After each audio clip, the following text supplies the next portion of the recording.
Welcome to this video. Today I have two guests I was looking forward to very much. It's Andreas and Maria from Col-Spirit. Hello Andreas, hello Maria. Hi, Ingo. Hi Ingo, how are you? It's really nice because I know the two of you since, I would say, maybe nearly about 10 years ago. You were one of our first customers who bought a Hottop roaster. I remember you came to we checked the roaster. Meanwhile, your business has grown and you're also changed the roaster. So you're working with the Link roaster, which we'll be talking about later. But first of all, I would like to then deep dive and in this talk about you, what you are doing, but then also deep dive into Colombian coffee, a little bit some information about origins for the people who are watching this interview. And then at the end, we can also talk about sampler roasting. But yeah, first of all, I would like to welcome you, and then maybe you can introduce yourself, what you're doing, what was your way in coffee, and what you're doing with Col-Spirit. Yeah, and as you start. Well, we started getting into the coffee industry in 2016, 2015. Actually, Maria comes from a producing family, and her grandfather died. And we were at that time studying in the US. That's where we met. And that was the question if, okay, what are you going to do with the farm? Because he passed it on to her father and her uncle. And when two people are involved in a coffee farm, it's a different story, because if there's money missing or something, who's putting it in, who can put it in, and keep up the actual production and everything around it. And well, after that time, pretty quickly, well, we said, okay, we're going to try selling the coffee directly to the roasters, because at that time was not the market prices like today. It was very different, around $1 a pound. And yeah, so we found a few roasters. Took quite some time, because at that point in time, direct trade was not yet a real thing in Europe. And yeah, what do you want to add to that, Maria? No, well, that's actually correct. So it was the question, like, should we sell? But the farm was already for almost 100 years in the family, and was like, we definitely don't want to sell, right? So yeah, it was kind of like, okay, let's jump into this specialty coffee world with very little information, but a lot of willpower. So let's say we started from there. So we started learning what's specialty coffee, and everything we were doing at the farm, we were cupping, tasting, and then trying to replicate to other farms. Because Armenia, Quindío, where I'm from, it's in the middle of the coffee axis. And it was, let's say, the original coffee region in Colombia. And it's a small city, small for Colombia. So people would talk, people would hear. So a lot of people also start approaching us like, I have a farm, we have the same problem. Like, how can you help us? Because what Andreas was saying is like, market price was, I don't know, 1 something per pound. So like really above producing cost. And people were really trying to find a solution, right? And social media was starting to be a thing as well. So people could see like, okay, there's something outside Colombia that I can maybe get something better, right? So yeah, let's say that was the beginning of, well, Col-Spirit. And why Europe? Well, Andreas is German. So it was like, let's try, right? Yeah, I remember we even had some coffee from you from the family farm, which was a beautiful coffee. But I think meanwhile you have much more producers you're working with. Can you tell a little bit like where they're coming from, or what kind of origins or coffees that you're meanwhile offering? Well, currently we have very, very broad portfolio. But yes, we started with, let's say, Quindío, my family farm, La Cristalina. We also had Manantiales, but by now we have, I don't know, almost every producing region in Colombia. So like Huila, Nariño, Inzá, Tolima, Quindío, Santander. Yeah, a lot. And farmers, I don't know. Do you remember? We have quite a lot. I would say more than 50. Yeah, on average, definitely around 60, I would say, from individual farms, and then also a few cooperatives with a little bit more volume coffees. Yeah, but what has changed a lot in Colombia, that's very interesting, I would say, is the processing techniques Yeah. So this is something where I would say nobody else in the world, in the producing countries, is so happy to try new things, weird things, whatever things, adding stuff. I'm not only about talking about infusions, but co-fermented yeasts and all these kind of things. And the good thing why that develops in Colombia is because there's harvest by now all around the year. So it's not just like you are in your country, there's harvest from March to June, and then it, and rest of the time you have to do nothing, or like take care of the farm, stuff like that. But you can try multiple times throughout the year. So there are a lot of different farmers who then provide, or single farmers who provide, 10 different profiles of their coffees, and from the same tree, So Castillo, 10 different profiles, here you go. So the portfolio is not just that you have about 60, or that we are cupping. I would say David, our Q grader in our office in Armenia, he is cupping about 100, 120 different coffees a week, something like this. Depends how active the farmers are and this month, but we can't bring all, right? Some coffees are also just overlapping. You have to look what fits into the portfolio. Every coffee needs a roaster. We also started to sell directly to consumer in the matter of green coffee, because as you know, I mean, you're selling all kind of roasters, and that has been used also by a lot of commercial roasters, because now they don't have to commit to a 24-kilogram vacuum box of a very expensive coffee. They can try with 2. They're putting it in their hopper, they're trying it as a filter in their cafe, they're going to wait for the feedback, and next week they have another one. So it's a lot, very, very flexible, very interesting, lots of coffee profiles, and I'm very happy to met a Colombian wife, have a Colombian wife and not another coffee producing region, because it's just unique, I would say, in that matter. Yeah, I think like the variety and the quality of coffee in Colombia is extremely, extremely interesting. And we already talked a little bit about processing, and then we talked about some varieties like Castillo or some regions. Can we give people a little bit of an introduction of Colombian coffees? Well, I mean, let's say what Andreas was trying to like say about the same coffee, 10 different profiles, is like also when we started in my farm was the Castillo. It's still Castillo, right? Because it's like 1,450, and for Colombia, let's say that's not very high, right? That's low region coffee, right? Um, and of course, when we started, everyone was like, okay, you can only have geishas or, pink bourbon, because that's the ones that are like super well, you can sell very well. But the thing is, well, not every coffee works well in every region, right? You actually have to understand where are you. So we started making these soil analysis, and we were saying, okay, if the sun comes up first here, then you have to make specific, fertilizers for that phase. And then if you have more rain, so like everything is really treated important, like separated. And then we were making profiles, and like we were also experimenting a lot, like honeys, naturals, we had yeast, we had everything. And we said, well, what works best for our coffee, our farm, is this specific profile, which is, well, a natural 36-hour fermentation, then drying, removing the humidity as much as you can, and then it's a very consistent good coffee we can, let's say, always get, right? And then we were also as I was saying, Quindío is very small, and a lot of people were starting also with naturals, and we had a time of like 5 Castillos from Quindío, and people were like, why do you always have like Castillo natural from Quindío? Like they all taste the same. Or we were like, they don't. Because it really matters where you are. How high is the farm? How is the processing? So yeah, I mean, for Colombia, for varieties, for profiles, we can talk hours.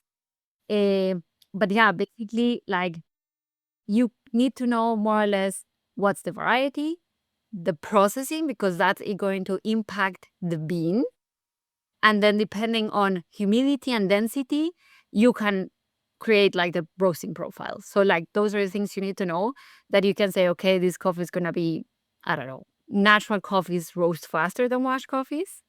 Also has higher density, then it's a little bit slower. So I would say those are like the main things you should know that you can have like a roasty profile in mind. Or I don't know if Andreas wants to add something to it, but Well, I was cut out somehow in the middle with when you talk about processing, but we're already going into roasting profiles, which I have a lot of through the roasters I went through in our time of the business. Whew.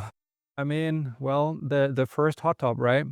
That was kind of like limited or pre-programmed. You Yeah. could only do this, and then you have some, I don't know, 2000 altitude from, for example, Monteverde. Wush Wush. What was that? Wush Wush, yeah. Crazy difficult to roast, so you're gonna have to, get through the first line of power and then the second line of power, and you start roasting at minute 5 or something, So it's just, I don't know, it was very difficult. Which also with the Ikawa, for example, I mean, I was not playing around a lot of with a portfolio with a roasting. I was looking online. Okay, what do the people do, right? What is recommended, and but it was tricky. So we moved on to a small drum roaster, which is it's called Röstomat. It's from a guy in Germany. They make it in a very small scale, or did that.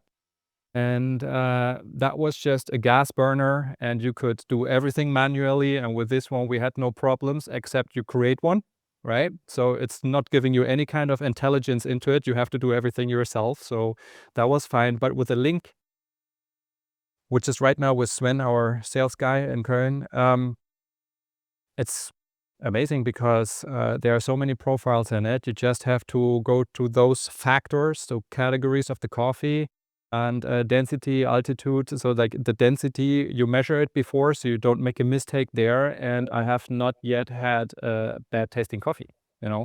I've not maced anything up.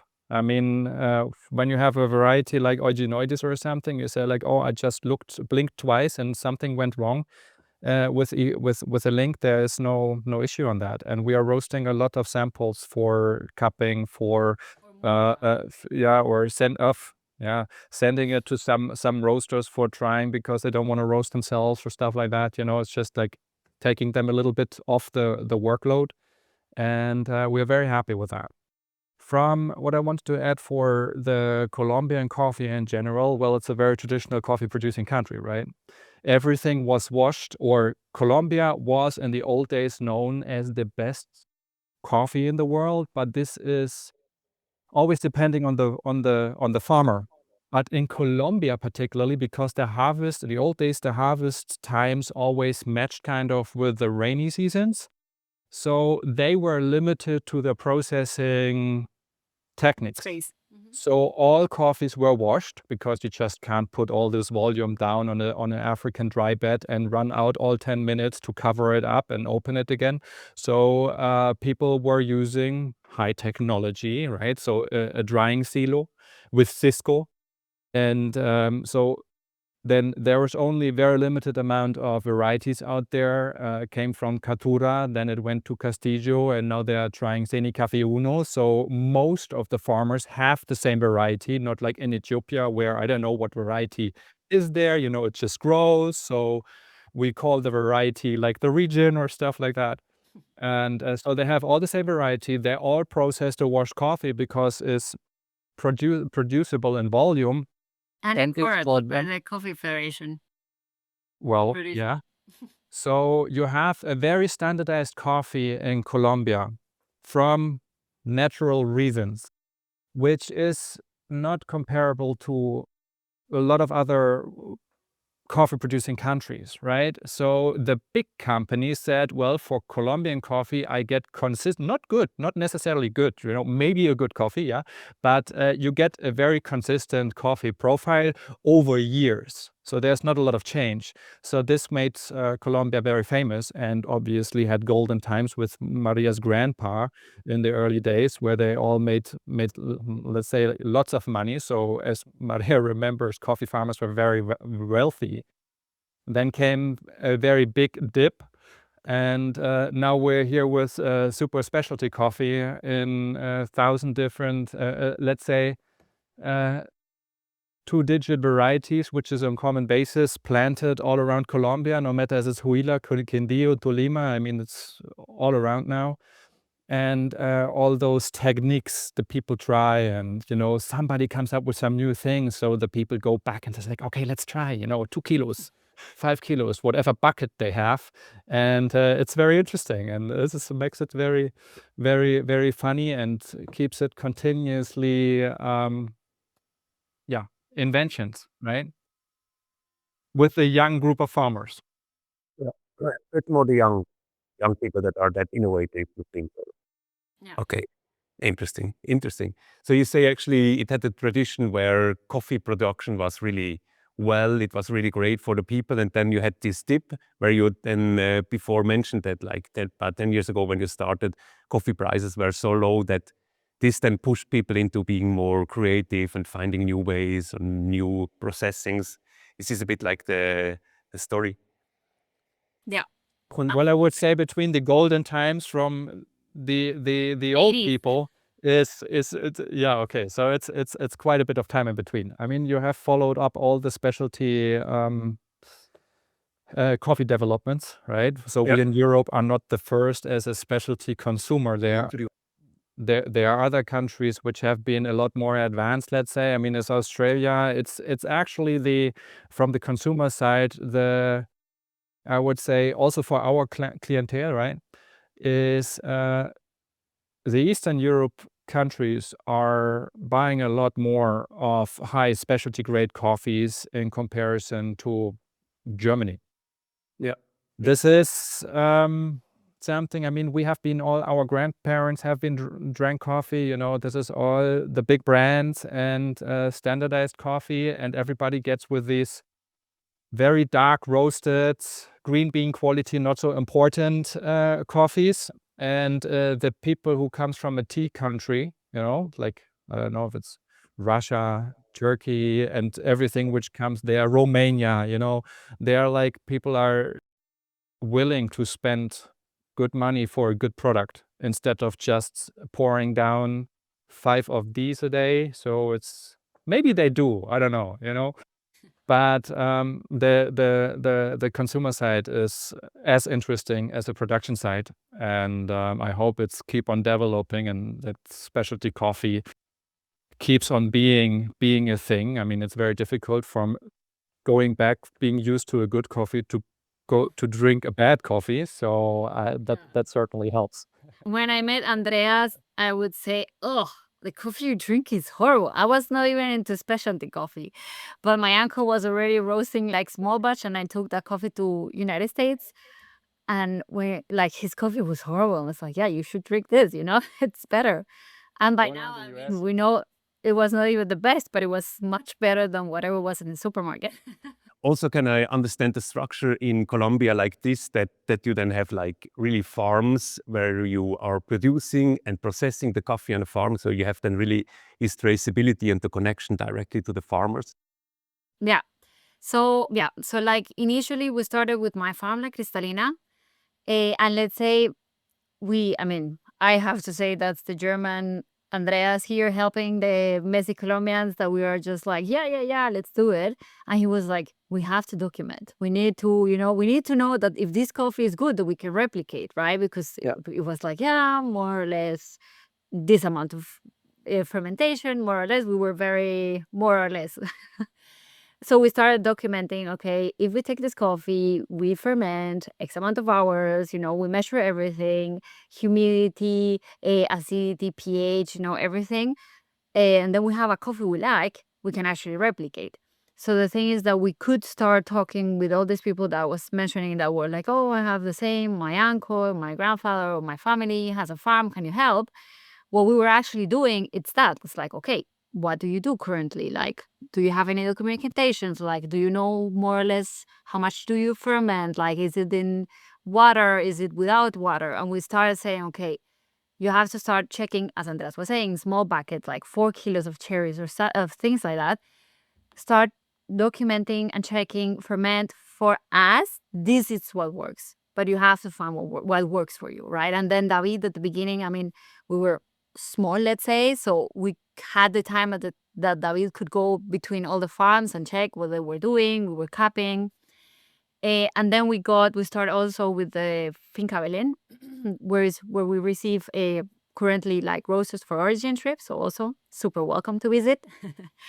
And now there we also we planted pink bourbon and cacao, because we also wanted to show that you can have both crops and actually have, let's say, an additional income to the farm, right? And there we also make the processing and everything. So we have, let's say, those two farms where we can process and then replicate in other farms with the knowledge we get from our own farm, right? As I said, every farm is unique, but we can actually tell the farmer, okay, you should do this and that, and document and see what's the outcome. And then there's these other farms that they are very good, Immaculada, Campo Hermoso, Cafe 1959, that by themselves, they also just find what works for them. They have processing special ones, and we just said, okay, let's partner because we really like your coffees, we really like your story. Let's come to Europe, and work together with your coffees. So let's say those are the two kind of relationships slash farms we work with. It's not only the processing and stuff like this, or the fermentation, and the selecting and everything, but the drying, right? So in Colombia, there's standardized drying machines, and some are 30, 40, 50 years old. So most farm equipment. And it was about when we looked actually with how much hot air this Cisco dryer, Cisco is the, the parchment. Yeah. It goes down to 30, and then it starts heating, and then it goes up to 80 degree, and then it just goes 30, 80, 30, 80, 30, 80, right? So you have to figure out how to actually manipulate the machine that it actually goes more consistent, so that it's maybe jumping between 35 and 50 or something like this. Because at the end, it's also about how much do you heat the core bean, right? Yeah. And this is very critical, because we also in the beginning we had a lot of coffees when it camo cake, washed, Castillo, standard process, traditional, and then 3 months in it just fades away in quality. This is definitely an issue in the drying part, right? So then comes, okay, take a different how do you call them in English? Ein Zahnrad, yeah. Different Zahnrad, and that it starts pushing the Cisco slower and this kind of thing. So we made this manipulation, or this repairing on different farms and in their silos, right? So this is kind of the start how I had no clue about coffee whatsoever, so I had to read everything, watch everything. What can you find? US videos, and that was at that old days, and YouTube not that much. And so today people are a lot better set up by gaining their knowledge, and that pushes the industry tremendously. Yeah, I would add to that since it was, let's say, the information was not so available, the resistance for making any change was very big. I mean, at that time, we were both newbies in the world of coffee, both young, right? And then I would go to my uncle and say, hey, you have to, don't pulp the coffee. You have to dry it in cherry. It was like that's pasilla, Maria. You're like, are you crazy? It's like, no, please believe me, that's going to be good. Or what Andreas was saying is like, wow, are you crazy? The silo goes to 80 degrees, it has to go slower. And then it's like the silo was actually burning one time because, well, it's not designed for that. So we had to, bring someone to modify some parts. It was not easy. I mean, it was not we changed things super easily because, again, they were doing the same for the last, 40 years. I mean, my uncle would also remember my grandfather doing stuff.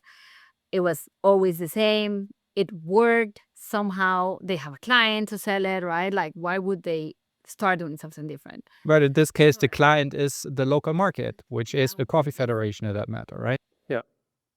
But yeah, it was a lot of resistance, and we also have a lot of stories there, but we managed. So then you kind of convince them because you're doing two parts. On one hand, I understand you're supporting the farmers in getting better quality, producing better quality.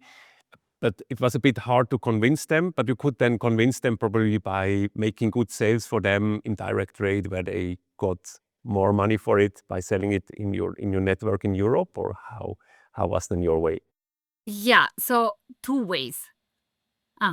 First, at Finca La Castellina, from coming from that back in time jump, Maria was calling me one day because I was in Germany, she was in Colombia, and we said, okay, we are producing naturals now, right? So, and she was standing alone at the drying beds outside because we made a particular, let's say, program. So like it's 3 days drying off outside on the drying beds. And since the people come in with pickings, which is, let's say, more standard. So Maria was standing there day in, day out for weeks to select out the unripened cherries as quickly as she could, because as more the coffee cherry oxygenates, as more darker it gets and you can't identify them anymore. And she was standing there with her head in the burning sun, and was calling me that she hates me, that she has to do that. Why are you working in coffee? And that's the year we produced the first time, I think, about 2.5 tons of Castillo natural La Cristalina. It was sold to obviously a higher price than the washed coffees, but it made a nice market impact also for us because it was with a famous roaster at that point in time. And so we were very happy about that, except Maria. I mean, she had to do all the work by herself because the people were just passing by. I mean, the pickers at the farm, the workers at the farm, they're like, what are you doing? It's like, oh, I have to make sure that it's the quality. And everybody of these farmer people thinks like, we are making very good quality. What are you talking about? And she's young girl standing there and trying to tell them something different. No, everybody says like, okay, do whatever you want. But the thing is, if that coffee, I mean, like, if that's not gonna work out, you're gonna pay for it, right? So all the pressure on her, on us in that matter, and well, luckily it worked out. Luckily, it worked out. Definitely. I mean, it's so interesting because us as a roaster, I mean, we're cupping coffee, or then as a coffee drinker, I drink coffee from Colombia, and I just think it's a beautiful cup of coffee, but we have no idea what's then all behind until we have it then on our table or in our cup. Yeah, and to what Andreas was saying is like, for our side, like that where we really switch the switch in, for example, my uncle's head, which he was the one mainly running the farm, was we did all this process, what Andreas was saying, like me selecting there in the drying beds, and of course just trying to show the people that they could do something different from what they knew. Is at the end we got the coffee, we milled, and we said, okay, we are going to give like a bag of coffee to every picker, farm administrator, my uncle. So we went then to the farm, we give them this roasted coffee, ground coffee, and say, okay, prepare it. And of course they were like, oh my God, what is this? Like they would normally dry burnt coffee because in Colombia they sell the pastillas. So whatever is not exported and like very low grade coffee is just burnt, roasted, ground. And that's what you actually buy in Colombia, what people normally drink, right? And they were like, oh my God, I normally drink it or with panela, which is sugarcane, or I drink it with sugar, and this is so good, and it's like so different, and it tastes like amazing. It's like, this is what I was doing like the past month. So they were like, really, wow, like this is like this coffee, right? Like our farm coffee. So that really was like, I would say, the best idea we had, because they started doing it. Like there was not so much resistance anymore. And my uncle just kept on doing it. Like, okay, you process, give me a little kilos, I'm gonna roast, and we're always gonna have the coffee here, right? So that was really the, let's say, best way of showing things can be made different and it's worth it. Yeah, well, higher price for the coffee also helps a lot. Also. Money talks. Yeah. At the end, yeah. I mean, of course, it's work and it has to pay off in a way. We before talked a little bit about sample roasting. Then you said how you're changed from the other machines. So you tried 4 different machines. Then you changed to the Link, where you said it's really nice because you get always a good result for each coffee that you're roasting. And you talked about your operations in Germany. But can you also then talk a little bit about how you do then sampling in Colombia? Because I think you also have a link there. And as I understood, Maria is then bringing the farmers also the coffee. So in a way, then you're also probably collaborating with the farmers, or if you sampling then when you're purchasing the coffee. So can you talk a little bit about the sample roasting procedure in Colombia, or how it works together with your office in Germany and Colombia? Well, let's say for coffee, everything it's done in Colombia, right? Because at least we have to scab, check, confirm, and then we make a contract with the farmer. Then when the lot is ready, we cap again, right? Because sometimes a small batch is, well, different from bigger batches, right? And then it's the coffee coming to Germany. So let's say, yeah, like the main sample roasting, everything is in Colombia, which is by now done by David, which is our Q grader. And so yeah, so what we did when we started before David and everything is we took a sample of the farm, we sent it to someone that at that time was like, let's say, very well known for specialty, right?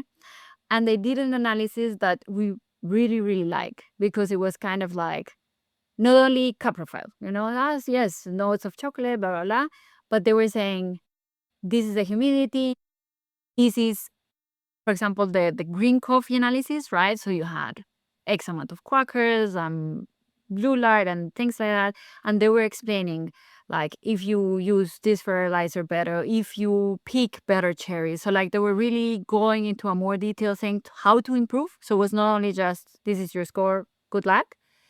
So that's something we implemented in our, let's say, company, right? So when David caps something, we are always saying, this is your cup profile, but there's always room to improve, right?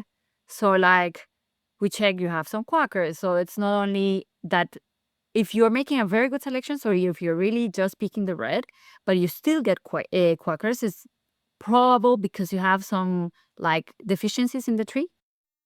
So maybe check there, like, are you using everything you need? Are you actually making soil analysis, so things like that. Also, we notice, I don't know, that your coffee is aging very fast, because we always have like a counter sample and then we check later again. So are you drying it? Are you using a silo? Are you drying too fast? Are you storing correctly? So, we always try also to go a little bit farther with the farms and, well, try here the coffee. We try to make cuppings with them. It's not always possible, but we try to include them. So yeah, so let's say the machine that we use in Colombia, it's important because of what we're doing constantly. So let's say that's more or less how the sampling and the process works in Colombia. So with the roasters, is we have two roasters in Colombia. It's the Link, and it's also the Röstomat, which we bought also two times. It's the Röstomat is because we can roast 250 grams at the same time. So when we need lots of coffee, lots of roasting for capping and so on, we're going to use this. But on the basis of all these many samples, it's just with a Link, it's just very fast, very consistent. You're going to get the same results. It's adjusted to the actual bean when you have usually like the density issues or like differences. You're going to have to check all of that you know how to roast it, right? It's implemented into the Link. So it saves a lot of time and it still gets absolutely great results. You don't have to file every time with your profile, because coffee professionals from competitors to like real pros and that on that end have developed those profiles for you. So why not learn from these? I mean, I don't need to make the same mistakes all the time again until I'm as good as them. I'm not a coffee roaster, okay? We're a coffee producer and exporter, importer, transporter, caretaker, stuff like this. But coffee roasting is, for some people it's an art, for other people it's a handcraft. It's like you need experience in it, and that's very important, and that experience is given in that machine. So that's why I love it. And people see that. People like the machine we brought to Colombia last year, we now sold it to a farmer because they really wanted to have it. So we actually need a new one, and this relatively quickly. So it helps us a lot in our daily business. And as I said, we had multiple machines before, and this is just, for me, the most technologized, best machine helping the most to our business and the continuous cupping. Yeah. That's super interesting to hear because, I mean, a lot of people know the Link then from the competition. They saw then like the world champions roasting on that. But actually the story behind it is exactly that. They were looking for a machine which they can give to producers or importers or exporters. So to people that have no background in roasting so that they can get the best out of the bean and then develop the bean in a way that, yeah, they can increase the quality, but also get better prices for their coffee by just selling it better to their customers. Interesting thing, right? For example, at the time we used the Ikawa, we were also like very much in communication with a bigger Italian trader. So we know them from the conventions over friends, right? Cool guys. And the funny thing was, when we sent them some samples and they said, okay, that's my profile I use, they make up 220 degree, 5 minutes out. Well, when I roast all the different kind of coffees, just like that, come on, the results are, Yeah. so it's something where it should be in the coffee industry a little bit more sophistication than this kind of approach to cupping a coffee. But for them as a green buyer, only a green buyer, maybe with the Italian flair, is just they roast everything the same and then they decide for which coffee under that circumstances tastes the best, But some coffees just have to be adjusted to their own nature in order to get the best out of them. So if you're a roaster and you want to figure out what the potential that bean has, then you cannot just go and make hot, full power, let's go. That's not a strategy. This is that just ain't working, right? So the adjustment of the Link for that it actually comes with this particular profile for the conditions of the coffee, that's just really outstanding. Yeah, well, interesting to hear. And I think it's especially then if you're working with good quality beans or if you have a broad variety of different beans, then it probably makes a big difference. It depends on variety, and then that is the density, altitude. So not everyone has that information. I mean, they have it in the packaging, but like not in their heads, right? So not everyone knows the Wush Wush is super dense, and like even if it's like grown at 1,900 meters, like it's gonna be even denser because again, not everyone is at the ground in the farm and they don't see how slow the cherries develop and things like that. So when you can actually measure density and then everything is pretty much preset for you, that really removes a lot of, let's say, trouble from your plate, and also like thinking to, okay, what do I do? And also you don't disregard coffees that you think are not good just because you were roasting them wrong, right? So you actually now really enjoy the coffee in its best possible roast. Yeah, interesting. Floor Pink Bourbon, that coffee has been 2019. It was in the World Barista Championship with Anna Hu from Vietnam, and it's a absolutely like one of my all-time favorites. And I say like, dude, David, what's here with the Floor? It's not what we used to be. Of course, coffees can change over time, but was not that fragile. Like very very very delicate cup. As like he said me, I have to roast more, right? So I have to give it a little bit, a little touch more. But he roasted coffees over the season, like 3-4 times.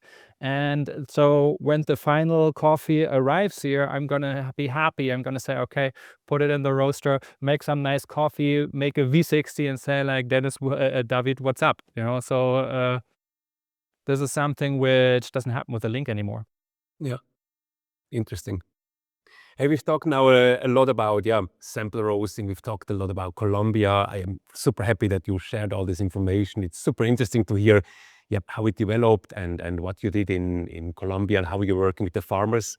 One thing we have only scratched a bit at the surface then is like what you're now offering in Germany or let's say in Europe to the roasters here. Well, all our coffees are direct trade coffees. That's what we started with. They should be as sustainable as possible. And sustainable, I not only mean that the people are potentially working on the ecosystem of their farm, but actually that it's a financially viable product to sell, right? So if it's just over the price and I need a cheap coffee into the biggest blend I have, yeah, we can offer to a certain criteria, but in this case, we can't just compete with the market on the big volumes where we say like, okay, this is now standardized Colombian Supremo, what some people still think is the best coffee in Colombia. No, it's just a bean size, you know. So I learned that information some people follow out of history is not accurate anymore.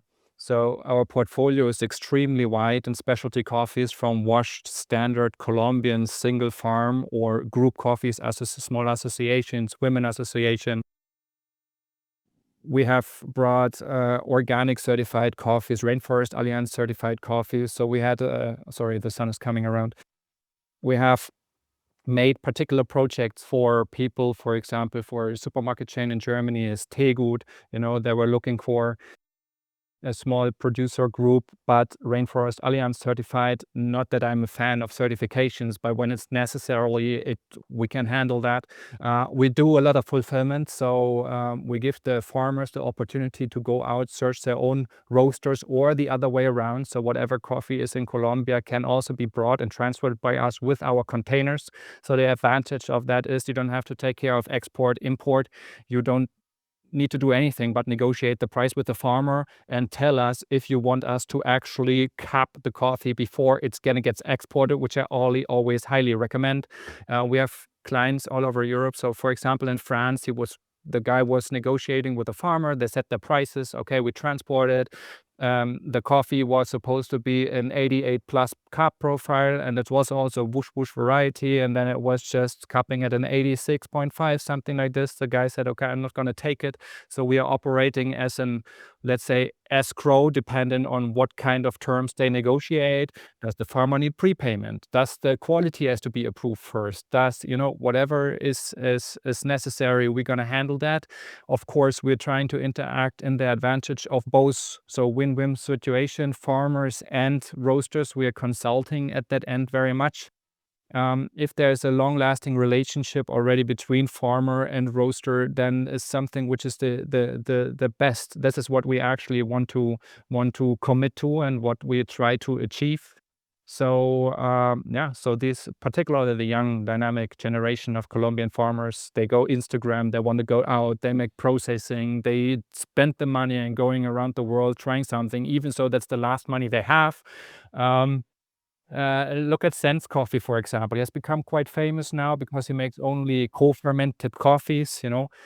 He calls the process osmotic dehydration. And when he says us, okay, I need to send this coffee to that farmer and to that roaster and vice versa, this is something we have on pretty much by now on a daily basis. So we have an export about every month from Colombia to Europe. So it's a big advantage on that end to bring all kind of coffees from your friends in Colombia to your roastery in Switzerland, Germany, Romania, it doesn't matter.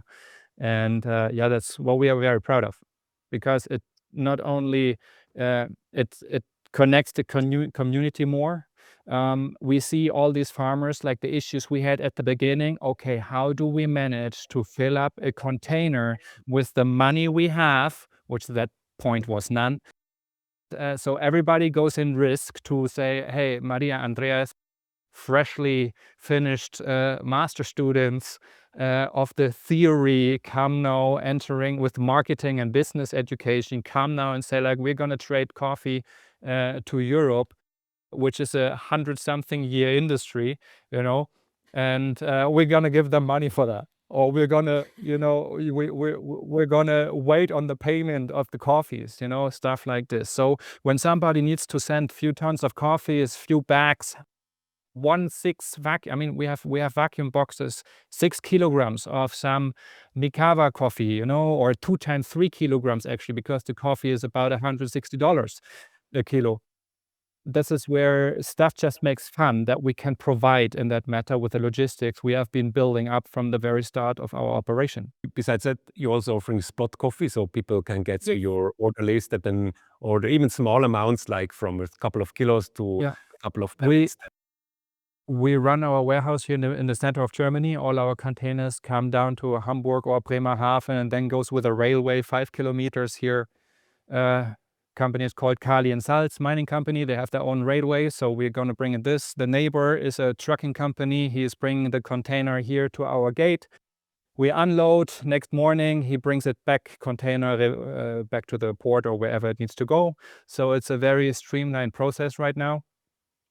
We always have about the load of not only Colombian coffees, but also Brazilian, Indonesian, Ecuador, Mexico in our portfolio, in our warehouse. Ecuador, we are not selling ourselves. There's another direct trader owns the coffee, but we are providing the service here at the warehousing. Indonesia, we are also offering, but it's actually a hired roaster and his brother. They're from Indonesia who started that project. It's called Cube Coffee. Ecuador is Latitude Zero from Ecuador. Cocarive is a cooperative in Minas Gerais in Brazil. Their coffee is lying at our warehouse, and it's all for the European market. So we have our portfolio set up. If you have questions about these individual coffees from the other operators, we're directly passing you. I mean, we answer what we can, but for us, we encourage the direct relationship. So we are sending you to the guys who are actually having the hands of these coffees, and we are making the fulfillment and the logistics which is necessary to bring it to your doorstep. We have our online shop. It's www.col-spirit.com. There's a button buy here. There you can buy all of our coffees when I'm fast enough to implement them into the system and they are not reserved already by other roasters, commercial roasters in full. Then this coffee is directly in our online shop. So you can order samples there, 100 grams, and you can get all your 1 kilo, 2.5 kilos, 5 kilos, and 10 or 12 kilos, depending if it's a vacuum box or not. Yep. So this is our broad spectrum. We also bring in cacao powder, so hot chocolate. We have planted, as Maria said, cacao on our farm, Finca Berlin, as a multi-crop diversification strategy, because it's a lower altitude coffee farm. So we're trying to prepare for the future, and we try to make everything what we can. For example, Maria's father also had pineapple, and pineapple prices are also kind of a pigtail. So no pineapples there, our prices are high, and then it circles down, because the pineapple needs about, I think, 8 to 12 months for the first production, and then, or 16 months, I'm not sure. 16 months. So we try to get rid of that. We tried with different products, and right now, or like the thing which is used here the most is marmalade. So we make different kind of tropical fruit marmalades. The brand's called Fruit Horizon. You're going to also find that in our web shop. All make cacao powder. So we try to be a little bit what the land can provide and which is beneficial to our sustainable strategy of farming. This is what we try, and we need to try find solutions that people can also consume that, because we just don't work with fresh fruit exports. This is highly risky and only works in very, very big amounts. So, and Colombia is by far not the cheapest provider or the cheapest country in a tropical sense, because there's a minimum wage of about, what's now this year, 300? Like $500. $500, and when you go to other countries of the world, it's not even half of that. Or when you go to Africa, then, well, we don't need to talk about this at all like this. So Colombia is a high quality producer, because anything below that is impossible to do, because labor costs money, and it should, but it's not always valued around the world. So yeah, we have to focus on high quality products, and that's what we do. Okay. And you're offering travels to Colombia, I heard. Yes. So Origin trip, We have the origin trips, exactly that. Because, I mean, yes, it's very nice to hear what we're talking here, but when you are actually at origin, you can really see how it is, the harvest, the roads, the hills. The people actually have to handpick in a hill. That you can taste the cherry out of the tree, that you can see the decaffeination station where we actually get our decaf from. So we offer all of that you can really live coffee firsthand and like understand even more and just connect with the farmers, because you really just sit down, have lunch with them, meet their families, see their farms. So yeah, it's something we offer, and it's something we really like. The good thing about our origin trip, what we have collected on feedback so far, also on more experienced roasters have been of multiple trips, is like we are in the center of a coffee production area, a traditional coffee production area in Colombia. We have a lot of young farmers. We have old farmers too, no questions asked. There are a lot of them too. But we can look from our area with a car ride of a maximum an hour, or you just walk out of the facility and you see already coffee, right? So we are living in coffee in a nice place, which Maria's dad over the years has made it put tremendous work into that to make, it has a pool, it has a jacuzzi, it has a barbecue. That's all we need, right? We need beds. So we have lots of them.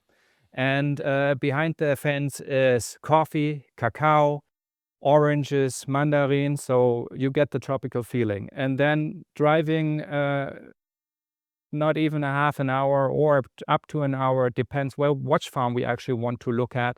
You have young farmer, high processing technique coffee. We can go to a traditional coffee farm, which just makes standard wash, but a little bit more volume, monocrop, multi-crop, Rainforest Alliance certified with real trees, not only the certification, but that you can see that, organic farming, different kind of varieties, up the mountain to 2,000 meters farms, or just on our altitude where it's nice warm weather, which we miss so much in winter, right?